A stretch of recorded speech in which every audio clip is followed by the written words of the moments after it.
A história se repete quando o paciente acredita que todos os problemas no ânus são hemorroidas. E pioram quando, infelizmente, essa mentira é mantida por quem deveria cuidar.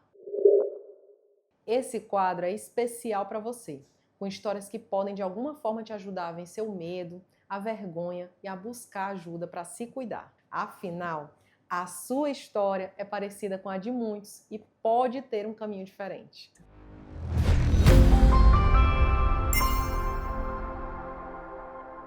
A história de hoje é a de um paciente muito especial, que me procurou com muita dor. Eu sou Milena Braga, médica coloproctologista e especialista em assoalho pélvico, e aqui no meu canal eu falo sobre saúde intestinal, prevenção e qualidade de vida.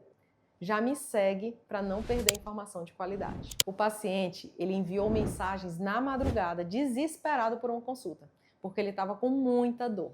A minha secretária conseguiu agendá-lo para o primeiro horário da minha agenda. Lembro quando ele chegou no consultório, acompanhado da esposa, suando, sem posição para ficar em pé e não conseguia sentar devido ao quadro auge. Ele me contou que em janeiro passou por um procedimento cirúrgico e em seguida ele teve um quadro de constipação. Fez muito esforço, as fezes estavam muito endurecidas e isso provocou uma dor intensa e sangramento na época. Pouco depois de 2 meses, depois ele começou a evoluir com desconforto e dor anal. Na época, ele procurou um colega proctologista que realizou o toque retal, que com as palavras dele o fizeram ver estrelas de tanta dor, e disse que o problema era de hemorroidas. Passou diversas pomadas, ele seguiu tudo como foi orientado, mas a dor não melhorava. Aqui, ao contrário, a dor piorou.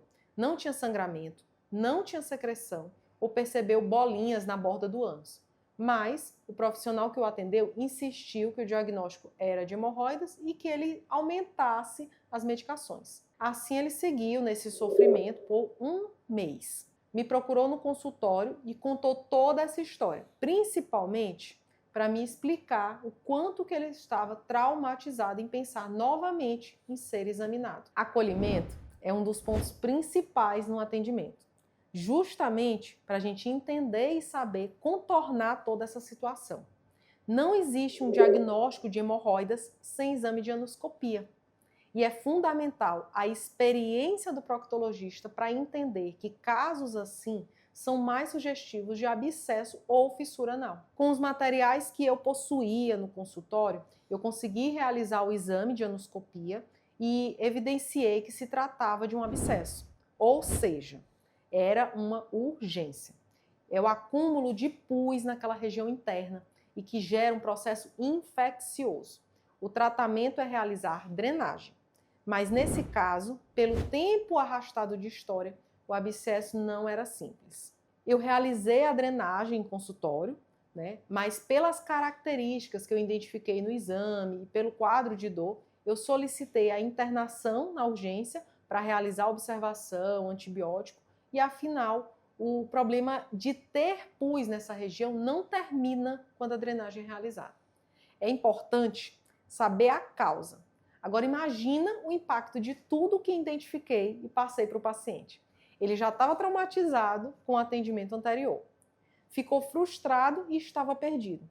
Nesse momento, o acompanhamento foi fundamental para gerar uma tranquilidade. Ele internou apenas por 2 dias, mas seguiu com o meu tratamento e a realização de uma ressonância de pelve, além de toda a investigação solicitada. Retornou 30 dias depois e nós evidenciamos o problema, uma fístula. A fístula, ela é um trajeto ou uma comunicação que acontece entre a parte interna do canal anal ou reto e a região externa do períneo, devido a um orifício que surge internamente. No caso do meu paciente, tudo após um quadro de constipação e caracterizando o principal tipo de fístula existente, por trauma. O tratamento, então, não havia finalizado com a drenagem do abscesso.